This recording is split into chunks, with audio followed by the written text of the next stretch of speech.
for coming. You know that we love to have our BizEds and offer the expertise of other people in our community.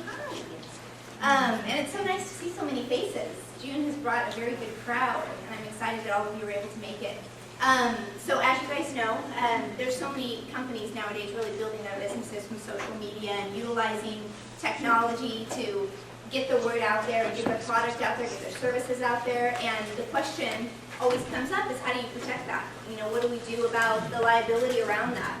And so we really are excited to have June here because it is a place of expertise. And I think all of us need to really look at what are we doing to protect ourselves, how are we putting ourselves out there, and do we need to be looking at strategies to secure our information and our products and what it is we're doing, what legalities do we, what kind of problems do we possibly put ourselves in. So I'm really excited to have June present to us today.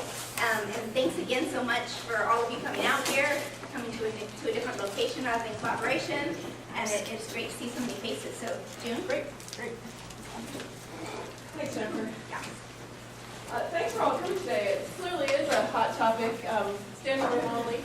And I know it's something that stresses people out a lot. You know, we're all out there online, and there's something I need to worry about, but I'm not really sure what it is. So hopefully we'll at least let you know what those nightmares should be about. So we have a wide variety of businesses represented here, so I know you probably all have different issues that you're interested in, different questions. As I go, if you need me to clarify something I've said, feel free to ask a question. Otherwise, if you hold your questions at the end, I will leave some time for Q&A at the end. So I want to start with some statistics, because social media lends itself to that because they're just mind-boggling numbers. But when you start looking at it, social media statistics, it's sort of like baseball. For some people, the point of baseball is the statistics. And social media tends to sort of be that way. So I'm going to throw a few out there anyway, and I'm not going to give you any attributes, so I don't know even if they're right, because once you go on the internet, who knows. But Facebook, 500 million users. Twitter, 100 million users. 60% of Facebook and Twitter users are 35 years old or older. It's not just your kids anymore. From 2008 to 2012, it's projected that the percentage of companies that use social media for marketing their business will double from 42% in 2008 to projected 88% in 2012. In 2010, the average worker spent 5 hours a month on social media at the office. That seems a little low to me, doesn't it? Only 5 a month?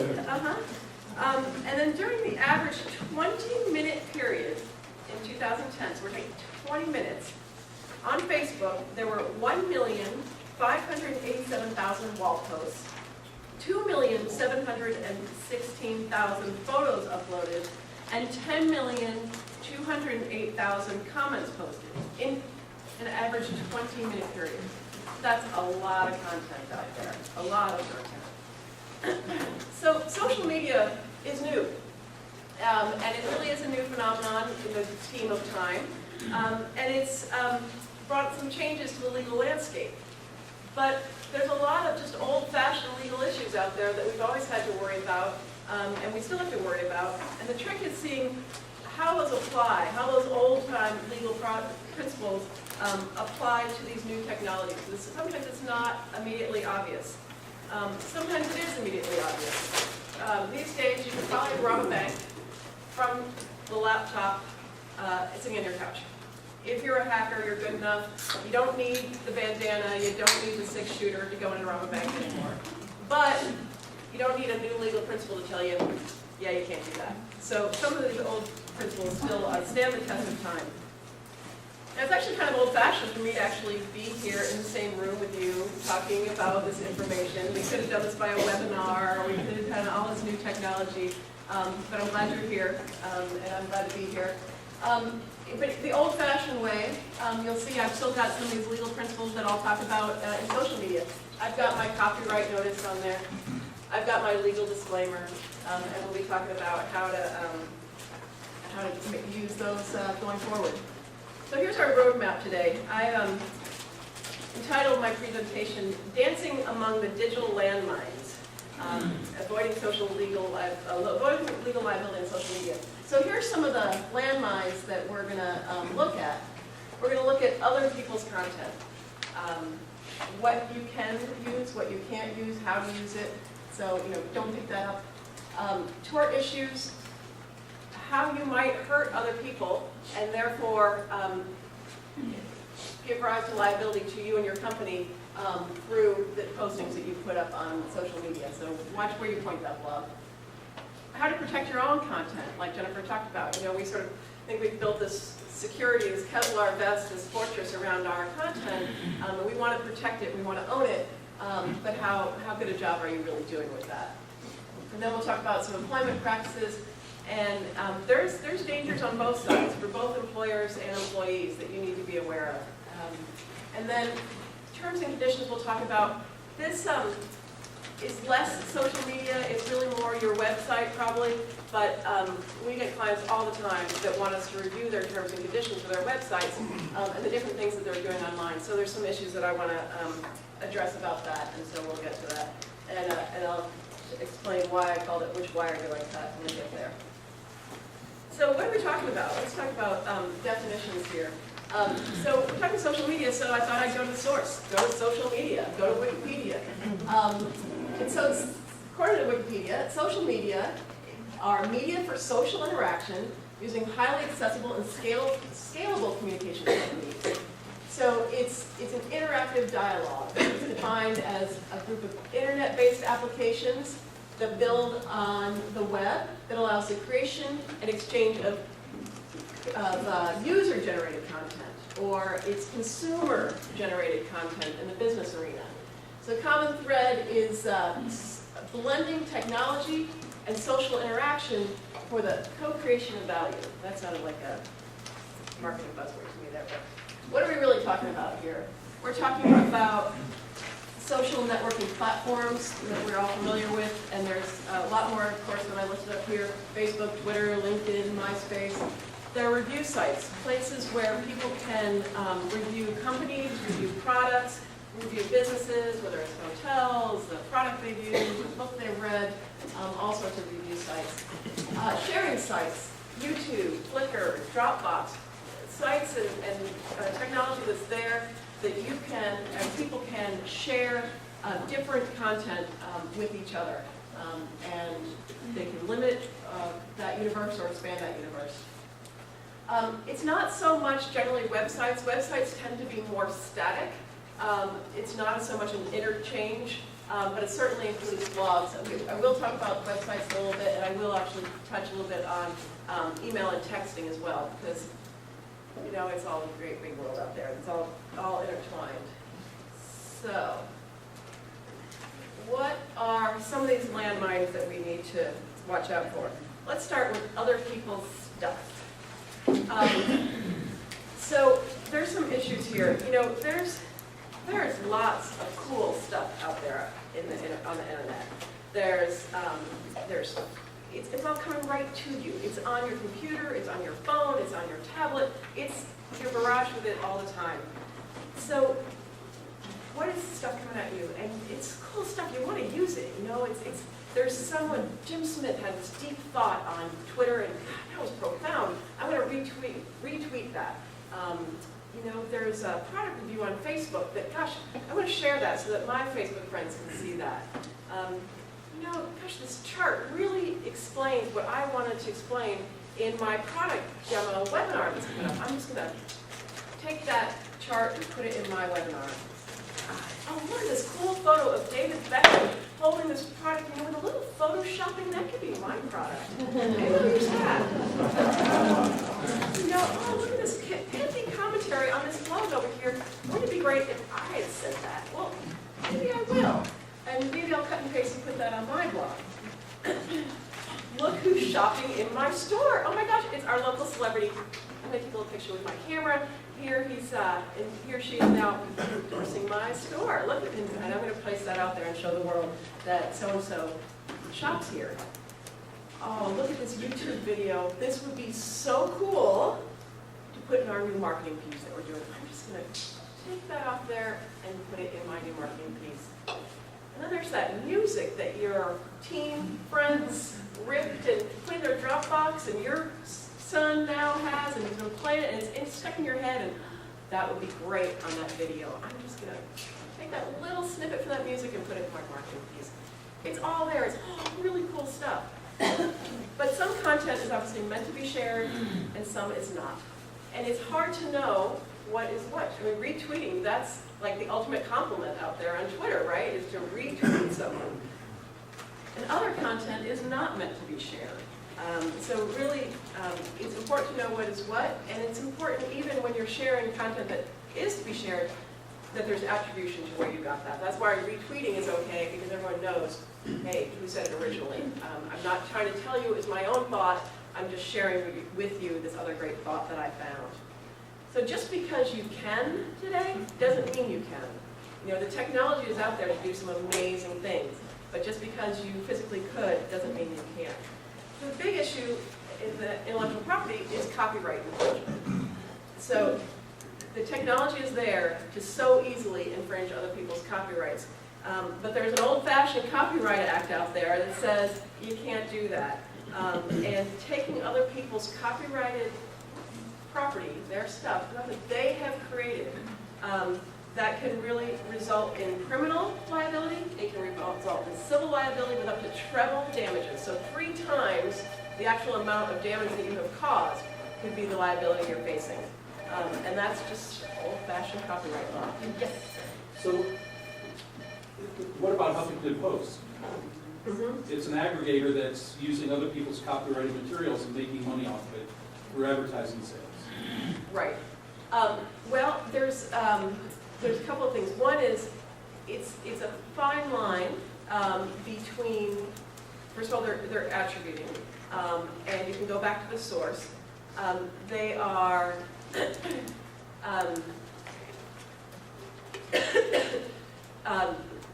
it's a news purpose, so they're selling it, but the dissemination of news is a different thing than taking that content and using it directly as a marketing piece to sell your product. You see the difference? So you're really, it's a dissemination of news. You know, there are things that we didn't have to worry about before, because you had to be a newspaper to worry about some of the copyright things, some of the these types of issues. If you're a publisher, you knew what those issues were, you knew where the boundaries were. But now we can all do it. So it's areas that we didn't have to worry about before. But so there's this distinction. They're making money on it, but they're still a news source.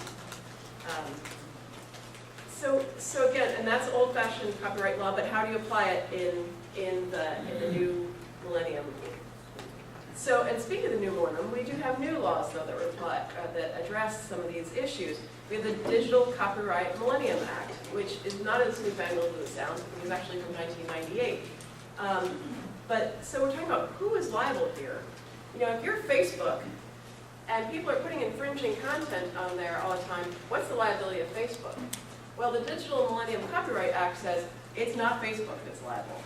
They cannot monitor those 10 million, posts every 20 minutes, and they're not expected to. And there was case law on it, and now it's been legislated that if they take certain steps to make sure that they've got policies printed that said, hey, don't post infringing stuff up here, and if you are the rightful owner of copyrighted material that is being infringed, here's who you can call us. Here's our copyright agent. You can contact us.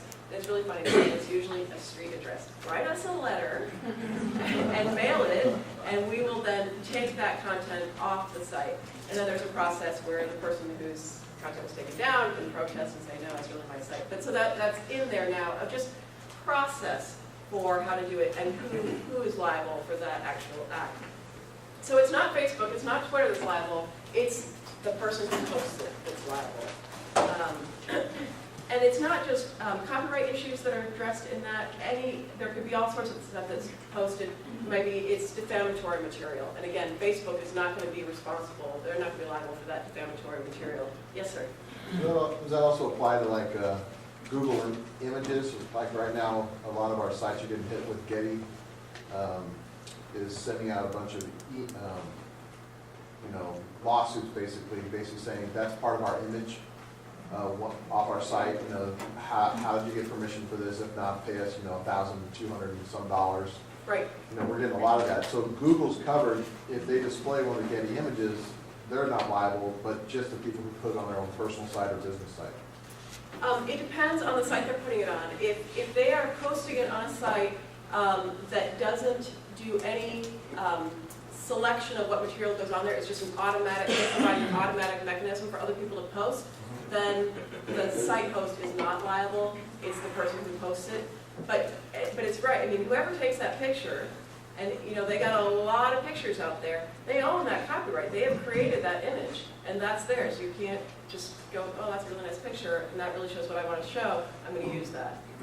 Is there like a time limit? Like this one individual we're working with right now has had his images way before Getty even purchased rights to the image. Is there a time of grace where an individual owns an image and then now Getty owns the image?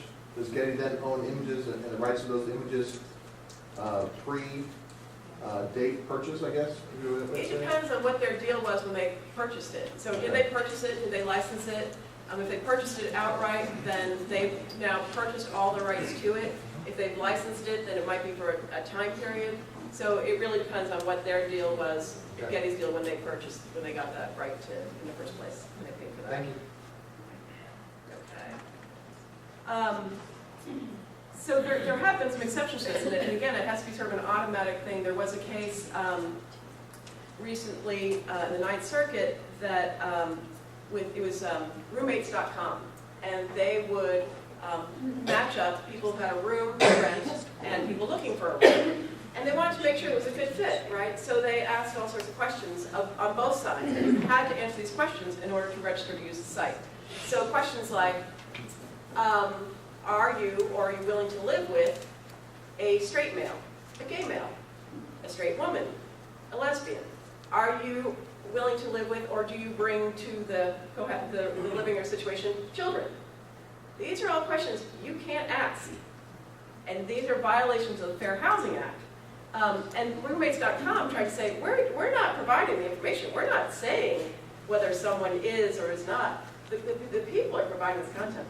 But because they required these questions, and they provided the answers, pick one, they were deemed to have generated some of it, helped develop the content that was problematic in the situation. So for most of us, though, we're probably not the Facebook, we're not the site that's providing the technology, we're the ones posting it. We are, our employees are, so we're the ones responsible for the use and the misuse of the information that we put out there. So some other issues that we might encounter, writing publicity. David Beckham, really valuable writing publicity. If you're going to start using his image and marketing your products, you will be getting a cease and desist letter. So something that you really need to watch out for. People own their own rights to their own publicity, and you can't just sort of appropriate that for your own use. That applies to the local celebrity too. There's a fine line, where are you a celebrity and where are you not? But you look at the sphere that you're talking about. Locally, if Mayor Marks walks in and now you're, hey, look, Jan Marks shops here.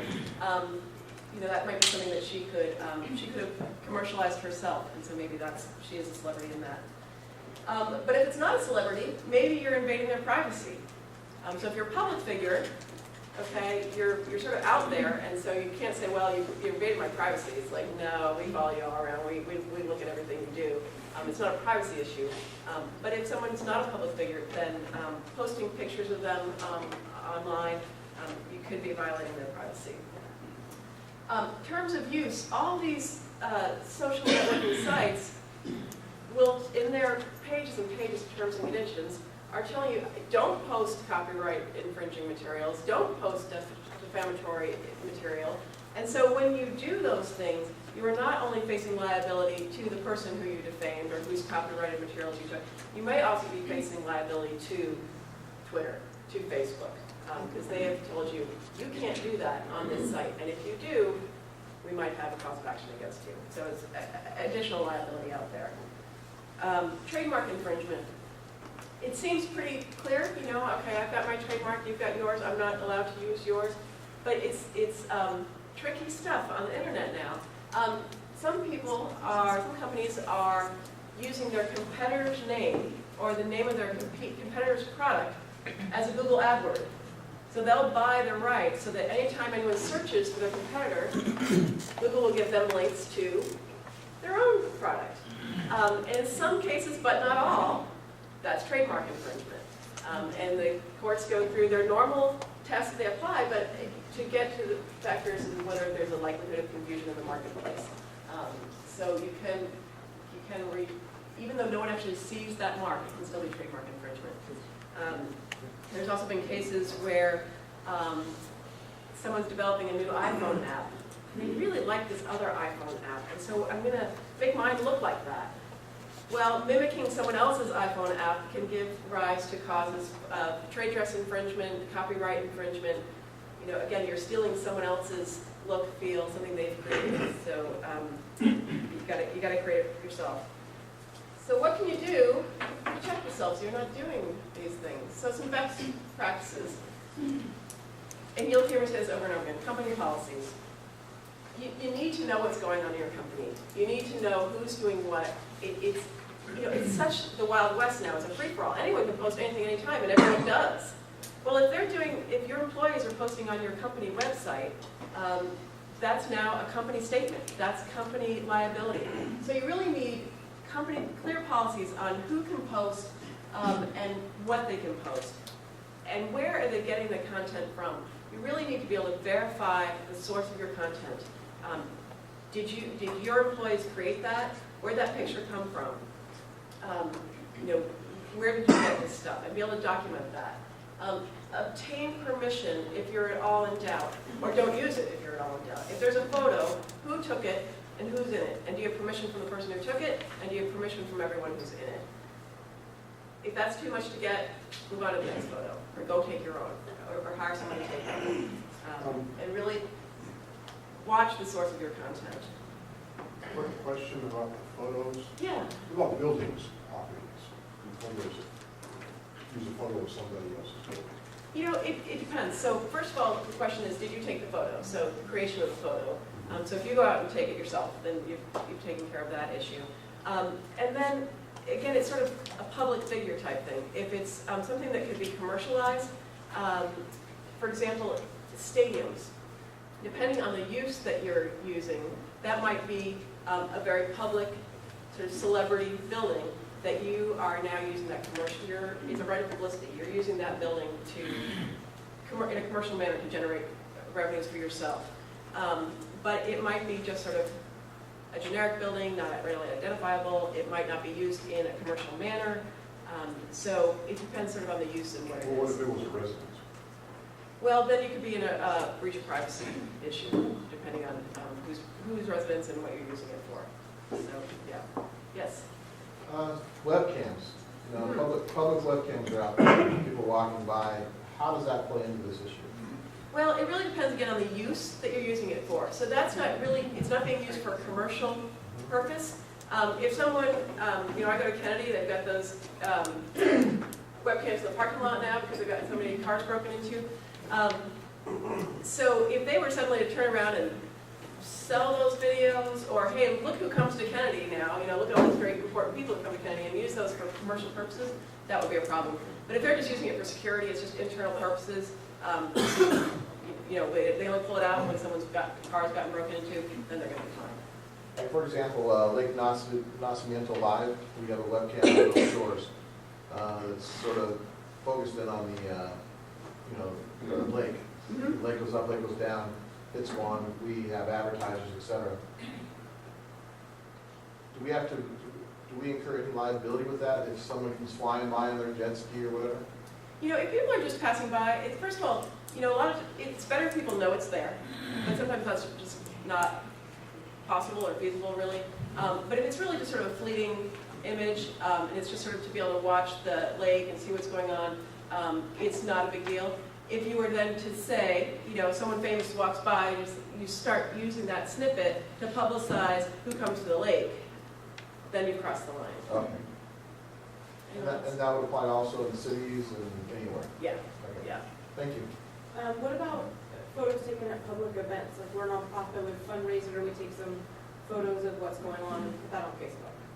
So, what I usually recommend is on that ticket that you sold, it says you're consenting to that, the use of your image and your likeness, so you're covered there. Is there a difference between ripping content and actually just linking to content? Yes, there Or like is. embedding on a website a linked video? Well, it depends. Again, it comes back to attribution. So will people know whose that is? So it takes them so that to a readily identifiable site. So it takes them to YouTube and it tells you, who took the video and who owns it, and it's all clear there. Then you're a little bit more in the clear. But then again, it's also going to determine what you're using that for. If you're using that video to sell your product, then the owner of that video could still have a cause to get questions.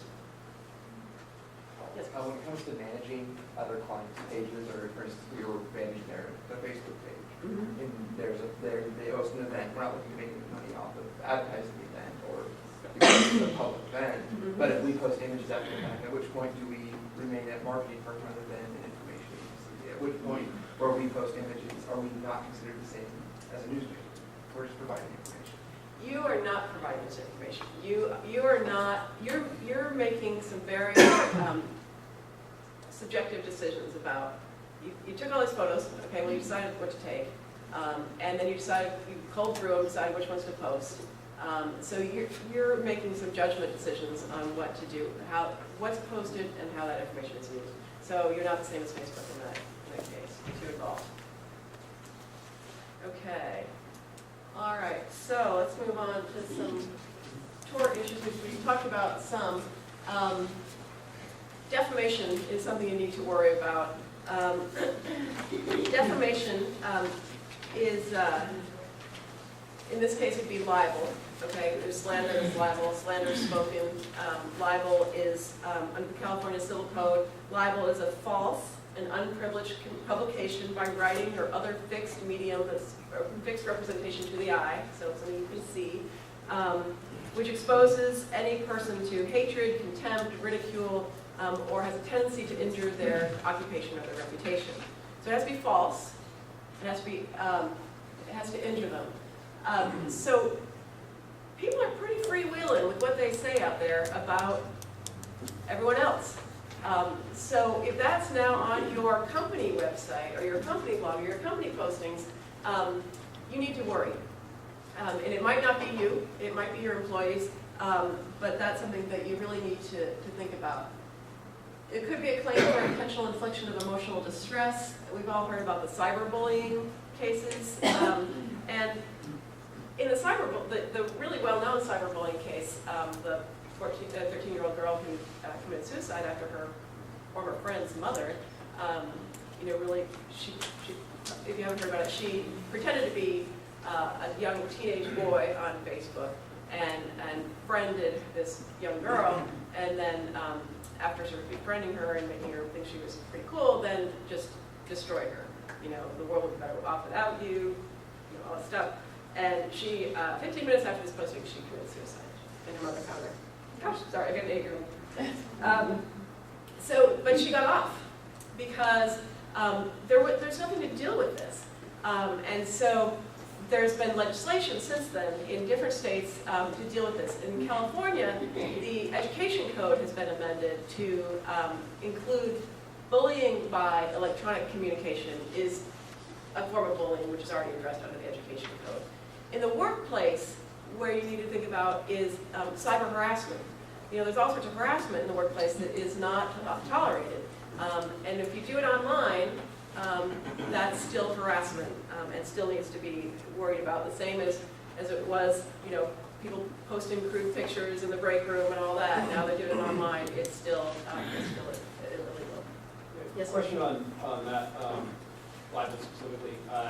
To what extent, at what point is it private? Is it private versus public information? For instance, my Facebook, if I lock it down to just my friends, and I know exactly who that network is, and I tightly control who's in that network, and I post something about a local, business that did something wrong or whatever, is that an issue for me, or does it have to be fully publicly accessible? I mean, what's the definition there? It has to be published to at least one person other than the person you're defaming. Okay, so if I send an email to somebody, so private personal email could be fall into that? Right. So, yeah, I mean, it's pretty broad. So, because that could be just, one person now that thinks ill of this person you defame. It doesn't have to be the whole world, it doesn't have to be the front page of the New York Times. It has to be false, right? It has to be false. Truth is a defense. So, yes, you want to be accurate. How does that affect the reviews that you see online of different products and services and that type of thing? And that's the next one. Interference with advantageous economic relations would be a cause of action. So here, again, it has to be false. And so, here we're in sort of opinions. What are opinions? How do they fit in here? It's my opinion that service was substandard.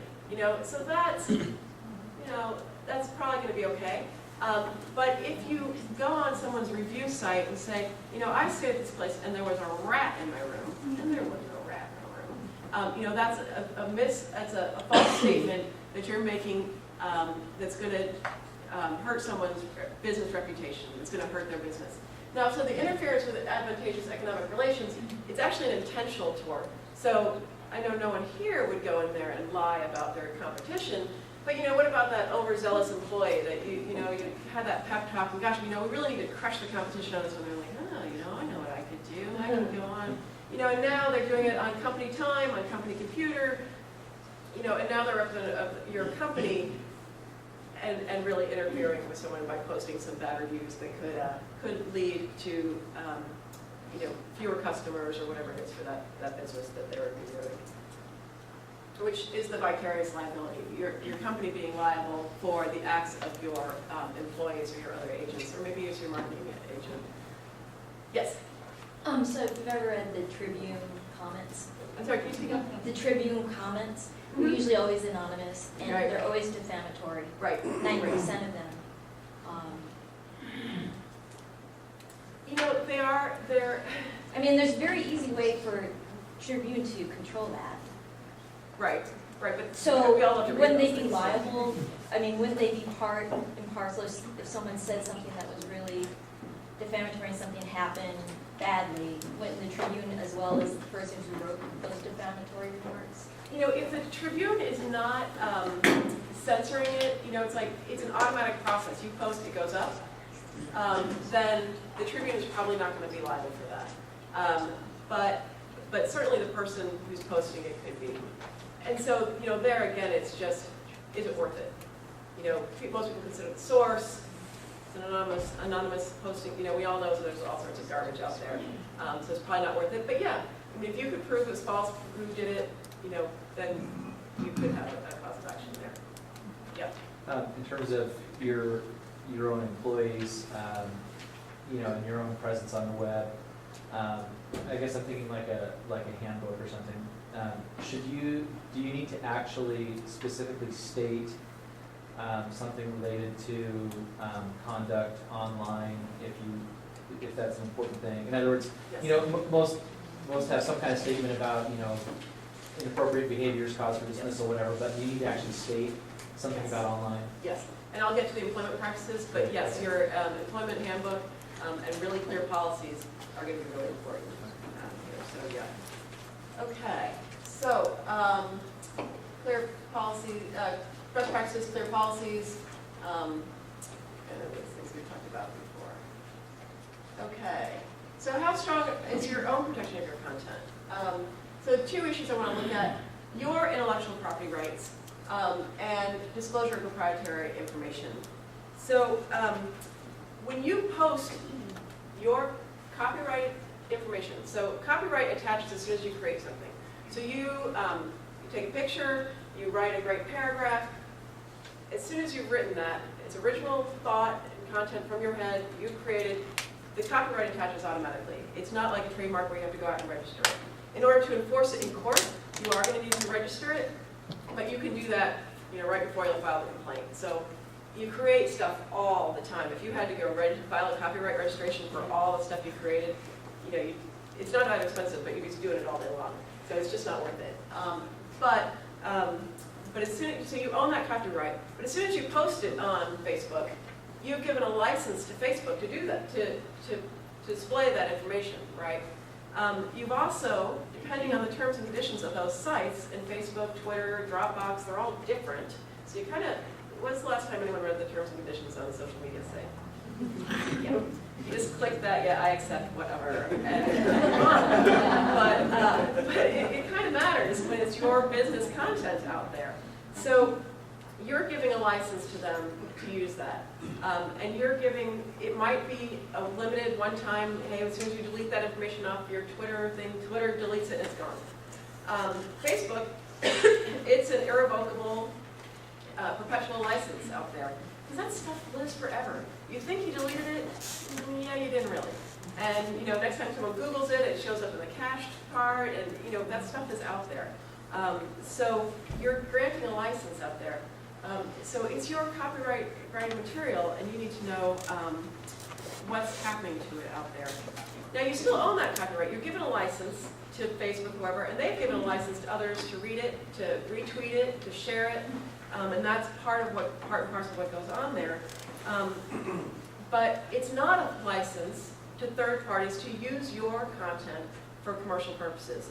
So, we've got an example. We've got a client that has an online retail store, and worldwide selling all sorts of products online. And they do a lot of product research. So it's products you can buy other places, but they do a lot of measuring, weighing, so you get really exact specifications of what these products are. And then they get a very specific format about how they describe those products and how they relay that information. The competitors who sell these same products are like, this is so cool. I don't have to weigh it. I don't have to figure out these. I just cut and paste. Well, no, you can't. So they, in order to protect their copyright material, they're just very vigilant about what is going on out there. They want that information out there. It's important to their customers that they be able to provide that information. But now they recognize it's out there in the world. And so they're very vigilant about checking on their competitors' sites, looking for this kind of content, and Googling exact phrases from their content so that they are on top of it and they know what is happening to their content out there. That's a balance you have to strike between you own this content, how tightly do you want to keep it in-house? Do you want it to be aggregated to the Huffington Post or not? Do you want it to have a wide audience? What's more important to you? I get a daily legal publication. We get the paper version. And then they had an email, a daily email that I get. And this is really great. It's all the articles. And I get these from all these things. And I could scroll through them and figure out which ones I wanted to read. And then after a while I realized, wait, I'm not getting that anymore. And I asked them why. I said, well, people are just stealing our content. And law firms would subscribe, get one subscription, and then they would email it to 100 attorneys in their firm. So we're not doing that anymore. Okay, I get it. I get you want to protect your content, and that maybe is your commercial stream, but maybe you need to think of a new commercial model, because I'm your customer, and I'm not going to read it anymore. You're losing me.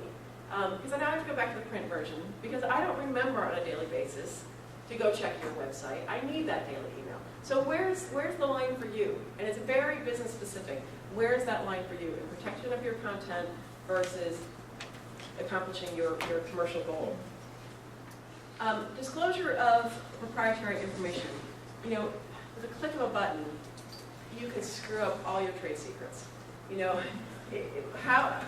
got some important, confidential, proprietary information, and you need to protect that. And with the wrong click, the wrong drag and drop, you've just put that in a public folder on Dropbox. Oh man, how do I get that back? You need really strong policies about protection of your proprietary information. Internally, who has access to it? Where do you store it? What passwords protect it? Really where is it kept? So that we don't have that accidental disclosure. Because it's gonna go out to a lot more people than you ever intended. Another problem in disclosure of proprietary information, we all, I know, keep our computer virus software up to date, and so that's not a problem. But, your smartphones now, that can be a big gap in your IT security. There's like, I don't store anything on my phone. Well, you get those emails coming through your phone all the time, and there's really valuable, confidential, proprietary information coming through that. And I think a lot of us probably haven't really given a lot of thought about the security of our smartphones. So we really need to think about where are the vulnerabilities in the technology that I use, that our company uses? Where are those vulnerabilities? What are the solutions that can fill in those gaps? And then, as I talked about, sort of Google yourself. Know what's out there. Google your company, Google your products, Google your competitors' products. Look at their sites. Are they using your information? What are they saying about you? It's all happening out there, and if you put your head in the sand and don't spend some time to go see what's happening out there in your industry, about your company, about your products, and with your competitors, you're not going to know. Yes?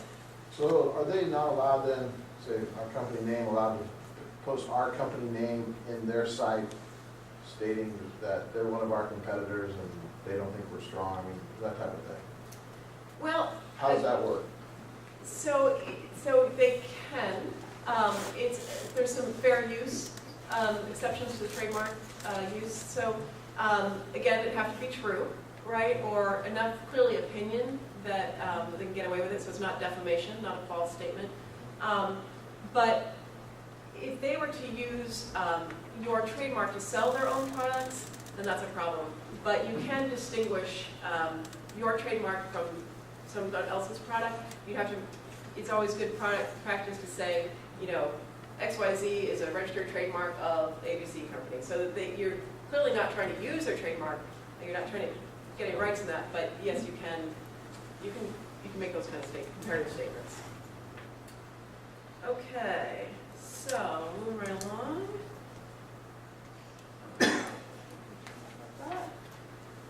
Okay, employment. So, according to careerbuilder.com, over 20% of employers routinely check social media profiles, online profiles of prospective employees. So, and we've all heard those horror stories, and I have to say, I've got a brother who's 20, so he's in college. A couple of years ago, I befriended him on Facebook, and I was horrified that his profile picture was he and a buddy, arm in arm, beer in hand, in women's lingerie. Oh my gosh. So, besides just the shock of seeing your brother like that way, what are you thinking? So clearly from the employee side, judgment lacks there. That there's some problems there. But there's actual risk to employers out there too, because if you start looking at online profiles and online postings of prospective employees, you're going to learn a lot about them that you have no business knowing and no business asking and no business making an employment decision based on. Now you know their religion. Now you know their race, their ethnic origin, their sexual orientation. Are they pregnant? You know all sorts of information about them that you cannot use that information in making a hiring decision. And if you then don't even call them back for an interview, and they can, or you do, but you don't hire them, and they can show that you were trolling their sites and you found out this information about them, you could be facing some claims of some violation of employment laws. So it's, is that stuff you really need to know? Okay, my brother likes to party. Maybe he's a work hard, party hard kind of guy, so do you really need to know that about him? Maybe better just to not know. That's a judgment issue, though. So, for existing employees, by statute, California employers are prohibited from disciplining employees for lawful off-duty conduct. So what they do on their own time is their own time. So but there's this obvious tension between the respect for employee privacy and their right to do what they can off-duty, and the employer's need and desire to control activity that's going to impact their company, their image, their liability. And there's no bright line rule. There's some cases out there that show you the extremes. In one extreme, workers at Domino's posted a YouTube video in which they were engaging with unsanitary acts with food in their company uniforms. Domino's did a little research, found out who they were, and fired them. Those employees had no claim, no cause back for wrongful termination because they were in employee uniforms. It was clearly related to their job and clearly violating food safety laws. On the other extreme, you have employees that were fired and successfully sued their employer for breach of privacy because the manager had overheard them talking about a private chat room that they had where they talked about their working conditions. They talked about supervisors, they talked about working conditions. The manager overheard it, demanded the password, and went on and saw this stuff about the employer and fired them. Well, it was a private chat room with password protected, and the manager overstepped his bounds in demanding to see that. And so those employees were actually got a damage award against the employer for breach of privacy, including punitive damages. So between those extremes, there's a case of a female firefighter who posted on a private MySpace page nude pictures of herself with firefighting equipment. And somehow the privacy settings got changed and became a public folder. So then her employer became aware of these and reprimanded her. Did not fire her, reprimanded her. Well, she didn't take the reprimand well. And then she was fired for insubordination. And then she sued for wrongful termination, and the court found, no, you don't have a claim here because it wasn't related to your online, your firing wasn't related to your online activity. It was your insubordination, it was your reaction to that reprimand. So we don't know how that would have come out, though it had they fired her for that conduct, you know. So, there's no bright line, you sort of have to judge either way you fall on that. Labor relations issues. Employers are included by Section 7 of the National Labor Relations Act from restricting employee communications about their working conditions. So there's recently an action against a company that had a written policy prohibiting derogatory comments concerning their employer, and then used that policy to fire employees that had engaged in a Facebook chat about with fellow employees about their supervisor. So what the NLRB said is that's the same as employees standing around a cooler, you know, talking about workplace conditions. And you can't restrict employees from talking about workplace conditions. And Section 7 applies to non-union employers as much as it does to union employers. So, you know, you have to be careful. There are some things that your employees just have a lawful right to do. So some of your best practices, and I'll wrap up quickly. You know, use caution in the information you use in your hiring decisions, which we talked about. But employment policies, handbooks. Make sure you have really clear policies on this. And it's important to talk to an HR expert about this so you get it right. It's important to talk about who owns the equipment, who owns the computer, who owns the phone that you hand to your employees and have them use. What is your policy on personal use of that equipment? What's your policy on using social media for personal use, for company use? What are your policies on those? But think them through, because it's easy to say, okay, don't do it. But if you never enforce those, you're better off not having that policy. You want a policy that fits with the way your business works. So you might need to tweak how your business works, but you need to think about really what is your culture and what do you do there. Because if you have a no personal use of your computer policy, and then everyone's at their computer with open cubicles and everyone can see what they're doing, and they're on Facebook all day long, and you don't do anything about that, when you have a claim later, when you've got a problem later, and you haven't enforced that policy wasn't worth writing down. So you really got to be consistent with your enforcement of your policies. And then, you know, your employees have rights to talk about their workplace, so you need to be really careful about censoring that. I'm going to stop there. I did have some information on terms and conditions, and the reason I say what wire do I cut is I've found that most people for their own websites, when they come up with terms and conditions, they just go out and cut and paste. from whatever they find out there. And what you really need to do for your own is make it very specific to your business. Where are the risks in your business that you need to address in your website? So those are some of the things to think about. But I'll leave it there. I didn't really leave a whole lot of time for questions, but I Yeah. Do you want to take a couple? I want to respect everybody's time. Or you can stay if you've got questions. Okay, so for the sake of time, I think it would be best to just wrap up. June's more than willing to stay so that you guys can ask her questions directly. I know it's helpful for everybody, but again, we promise to keep you within the time of noon to 1. So I really want to thank, first off, June for being here. I did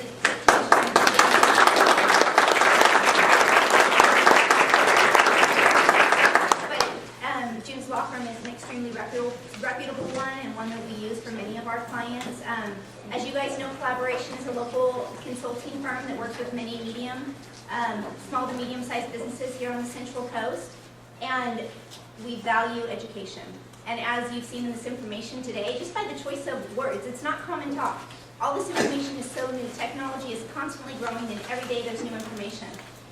Just recently I saw an article on LinkedIn, and how LinkedIn is not there could be some real issues with people giving recommendations on LinkedIn. But if somebody gets fired from a job, but they can prove that 2 months ago an employer or a coworker told them what a great job they're doing at work, they now have something to say, I wasn't told I wasn't doing well. I've been getting accolades that I'm doing really well. So there's information out there all the time that we need to be thinking twice about. And so at Collaboration, we really just encourage you to stay educated.